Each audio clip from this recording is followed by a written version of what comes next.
আসসালামু আলাইকুম ভিউয়ার্স। এখানে আমি নিয়েছি একটি কালার লাসি সুতা। এই একটা কালার দিয়ে আমি আজ গলা করে দেখাবো। এই গলাটি আমি 7-8 মাস বেবির বয়সের বাচ্চাদের জন্য বানাবো, 7-8 মাস বয়সী বেবির জন্য বানাবো। তার জন্য এখানে আমি 2 তার করে নিয়েছি। এখানে আমার চ্যানেলে 3 তার কীভাবে করি, 2 তার কীভাবে করা যায় সেই নিয়মটা আমি দেখিয়ে দিয়েছি, অবশ্যই আপনারা দেখে নেবেন। এখানে আমি স্লিপ নট করে নিলাম, স্লিপ স্টিচ করে চেন করে নিব। 16 ইঞ্চি পরিমাণ চেন করে নিব। এভাবে 16 ইঞ্চি পরিমাণ চেন করব। এত বেশি টাইটও না, বেশি ঢিলাও না, মাঝারি হালকা লুজ দিয়ে চেনটা করে নিব। চেনটা করে ফিরে আসছি। এখানে আমি ইঞ্চিটা দিয়ে মেপে হালকা টেনে আমি 16 ইঞ্চি পরিমাণ, যে 16 ইঞ্চি পরিমাণ চেন করে নিয়েছি। এখন আমি আরও 3টা চেন এক্সট্রা করব। 1 2 3, 3টা চেন করে এই 3টা চেনকে বাদ দিয়ে 4 নাম্বার চেনে থেকে আমি ডাবল ক্রোশেট করে নেব। প্রতিটা চেনের ভেতর থেকে একটি করে ডাবল ক্রোশেট নিয়ে এই রাউন্ডের কাজটা শেষ করে নিতে হবে। এরপর আমি দ্বিতীয় রাউন্ডে ফিরে আসব। এই রাউন্ডটা শেষ করে ফিরে আসছি দ্বিতীয় রাউন্ডে। এই যে সম্পূর্ণ চেনে আমি ডাবল ক্রোশেট করে নিয়েছি। এভাবে কুচকানো আছে। দ্বিতীয় রাউন্ডটা করার পর রাউন্ডটা গোলাকার হবে। দ্বিতীয় রাউন্ডে আপনারা খেয়াল করবেন গলাটা কীভাবে গোল করা যায়। এই রাউন্ডে করলেই দেখলেই ভালোভাবে আপনারা বুঝতে পারবেন কীভাবে গলাটা গোল হয়। 3টা চেন করে নিলাম। 3টা চেনকে ঘুরিয়ে নিয়ে অপর পাশে আমি ডাবল ক্রোশেট করে নেব। এভাবে 3টি চেন সমান একটি ডাবল ক্রোশেট, দুইটি হলো। এভাবে আমি 7টি ডাবল ক্রোশেট করে নেব। 3টি করে নিলাম। 3 4 5 6 7 নাম্বার করে যাওয়ার পর আমি একই করে একটি নিয়েছি, আরেকটি নিয়ে নিলাম। একই করে 2টি ডাবল ক্রোশেট নিলাম। এভাবে আমি যখন 7 নাম্বার ঘরে যাব 1 2 3 করে, তখন আমি 2টি ডাবল ক্রোশেট নিব। এভাবে করলে গলাটা গোল হবে, গলাটা সোজা হওয়ার কোনো সম্ভাবনা থাকবে না। 1 2 3 4 5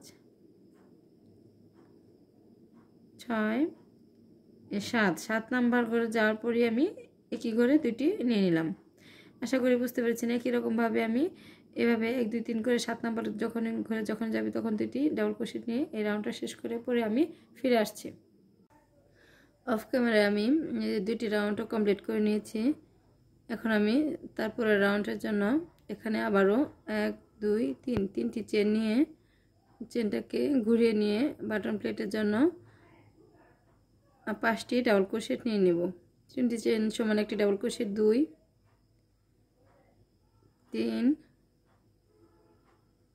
4 5, 5টি ডাবল ক্রোশেট নিয়ে 1 2, 2টি চেন নিয়ে একটি ঘর স্কিপ করে একটি ডাবল ক্রোশেটের ঘর বাদ দিয়ে তারপরে ডাবল ক্রোশেটের মাথায় আমি একটি ডাবল ক্রোশেট করে নেব। আবারও 2টি চেন নিয়ে নেব। আবার 2টি চেন নিয়ে আবার একটি ডাবল ক্রোশেটের ঘর স্কিপ করে বাদ দিয়ে তারপরে ডাবল ক্রোশেটের মাথায় একটি ডাবল ক্রোশেট নেব। এভাবে আমি 2টি করে চেন, একটি করে ডাবল ক্রোশেট করে নেব একটি ঘর পরে পরে। আবার 2টি চেন, আবার একটি করে বাদ দিয়ে পরে ঘরেতে ডাবল ক্রোশেট।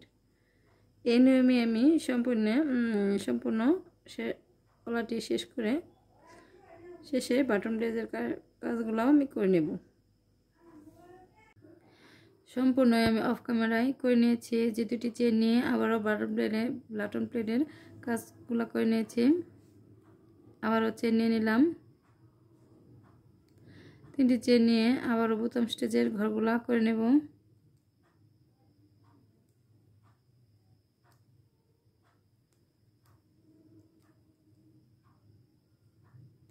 বোতাম স্টিচের ঘরের ডাবল ক্রোশেটগুলো 6টাও শেষের দিকে 6টা হতে পারে। এখানে আমার 2 4 5 6টা হয়েছে। প্রথমে আমি 5টি নিয়েছিলাম, এখন 6টা। এতে কম বেশি হলে কোনো সমস্যা নেই। এরপরে মাঝখানে কোনো আমি চেন না নিয়ে প্রত্যেক যে দুটি করে চেনের মাঝখানে যে ফাঁকা জায়গা আছে সেখানে আমি তিনটি করে ডাবল ক্রোশেট নিয়ে নেব। 3টি ডাবল ক্রোশেট নিলাম। এখানে মাঝখানে কোনো চেন না নিয়ে তার পরবর্তী ঘরেতে আবারও 3টি ডাবল ক্রোশেট নেব। এভাবে আমি প্রত্যেক ঘরেই 3টি করে ডাবল ক্রোশেট নিয়ে এই রাউন্ডটা শেষ করে নেব। 3টি হয়েছে, আবারও তার পরবর্তী ঘরে 3টি ডাবল ক্রোশেট। এভাবে আমি সম্পূর্ণটা করে যে বোতাম স্টিচের কাজটা করে নেব।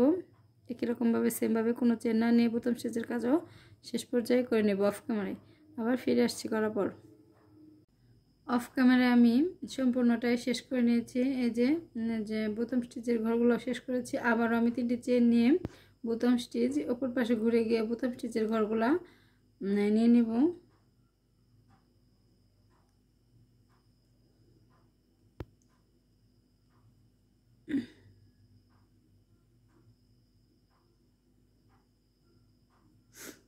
বোতাম স্টিচের ঘর নেওয়া শেষ। এই যে এখানে আমার যে প্রতিটি ঘরেতে আমি 3টি করে ডাবল ক্রোশেট নিয়েছিলাম, ঠিক মাঝখানে যে ডাবল ক্রোশেটটা আছে, এই যে 1 2 3, এই 3 নাম্বার মাঝখানে যে ডাবল ক্রোশেট আছে সেই মাঝখানে ডাবল ক্রোশেট থেকে একটি আমি ডাবল ক্রোশেট উঠিয়ে নেব। মাঝখানে কোনো আমি চেন নেব না, এখানে থেকে ডাবল ক্রোশেট উঠিয়ে নিলাম।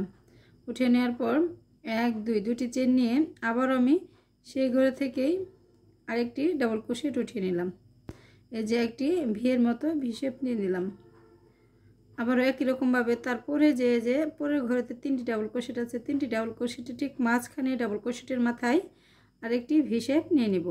1 2 দুটি ডাবল ক্রোশেট নিয়ে যে একটি ভি তৈরি করে নিলাম। আবারও এই যে 3 নাম্বার ডাবল ক্রোশেটের উপরেই আরেকটি ভি শেপ নিয়ে নিলাম। একই রকমভাবে প্রত্যেকটি ঘরে যে 3 নাম্বার ডাবল ক্রোশেটটা আছে, মাঝখানে ডাবল ক্রোশেটটা আছে, সেখান থেকে একটি ভিয়ের মতো করে এভাবে ডাবল ক্রোশেট নিয়ে ভি আকৃতি করে সম্পূর্ণটাই নিয়ে নেব। পরবর্তীতে যে বোতাম স্টিচের ঘরও এখানে না যে কোনো চেন না নিয়ে সরাসরি আমি বোতাম স্টিচের ঘরও করে নেব। অফ ক্যামেরায় করে ফিরে আসছি।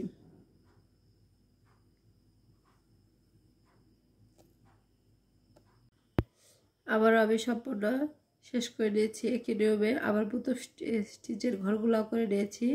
ঘরগুলো করে 3টি চেন নিয়ে 3টি চেন সম পরিমাণ বোতাম স্টিচের ঘরগুলো আবার করে নেব। 5টি বোতাম ঘরের ডাবল ক্রোশেট করে নেব। নেওয়ার পর আগের নিয়ম ফলো করেই এই যে ভি শেপের ভিতর থেকে আমি 3টি ডাবল ক্রোশেট উঠাবো। আরেকটি ডাবল ক্রোশেটে 3টি ডাবল ক্রোশেট নিয়ে নিলাম। যে প্রত্যেক ভি শেপেই আমি 3টি করে ডাবল ক্রোশেট নিয়ে এই রাউন্ডটা শেষ করে নেব।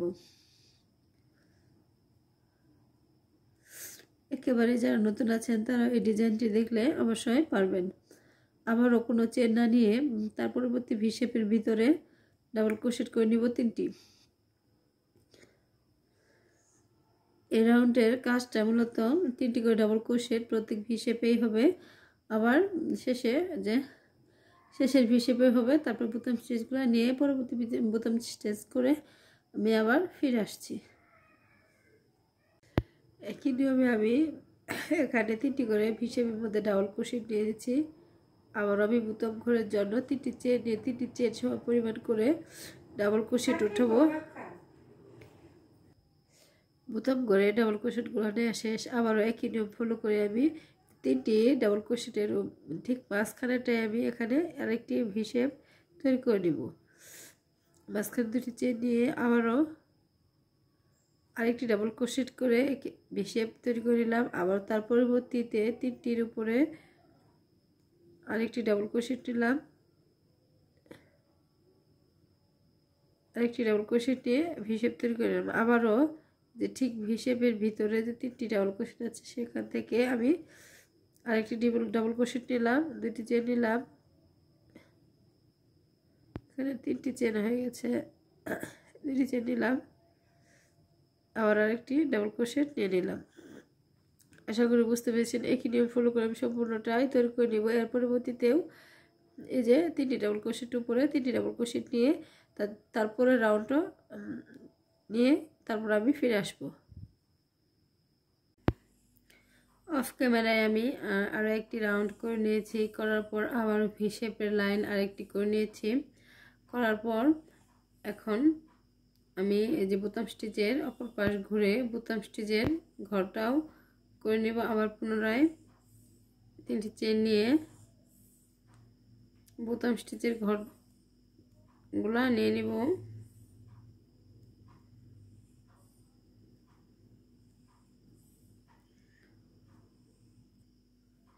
প্রথম ঘর নেওয়া শেষ। এখন আমি যে ভি শেপের ভিতরে একই রকমভাবে আমি ডাবল ক্রোশেট নিলাম। একটি 1 2 3 3টি ডাবল ক্রোশেট নিয়ে 3টি চেন নেব। 1 2 3 4 4টি চেন নিলাম। 4টি চেন নিয়ে যে প্রথম যে ডাবল চেন নিয়েছি সেই চেনের গোড়া থেকে সিঙ্গেল ক্রোশেট উঠিয়ে জয়েন করে নিলাম। আবারও আমি 3টি ডাবল ক্রোশেট নিয়ে নিব। 1 2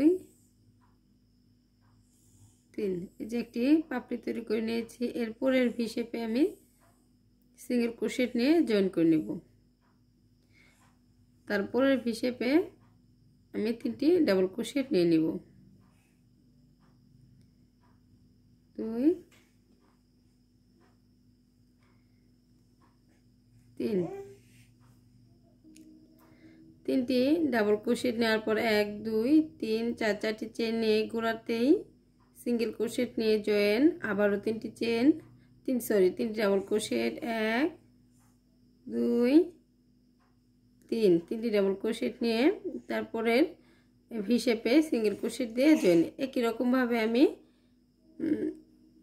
অফ ক্যামেরায় সবগুলা এই দুটি নিয়মে সবগুলা আমি পাপড়ি তৈরি করে নিয়ে কমপ্লিট করে নেব। আশা করি আমার ভিডিওটি আপনাদের ভালো লেগেছে। ভালো লাগলে অবশ্যই আমার চ্যানেলটিতে সাবস্ক্রাইব করবেন। অবশ্যই আমার অনুরোধ রইল যারা নতুন আছেন তারা অবশ্যই সাবস্ক্রাইব করবেন। পুরোটা ভিডিও দেখে নেবেন। আসসালামু আলাইকুম।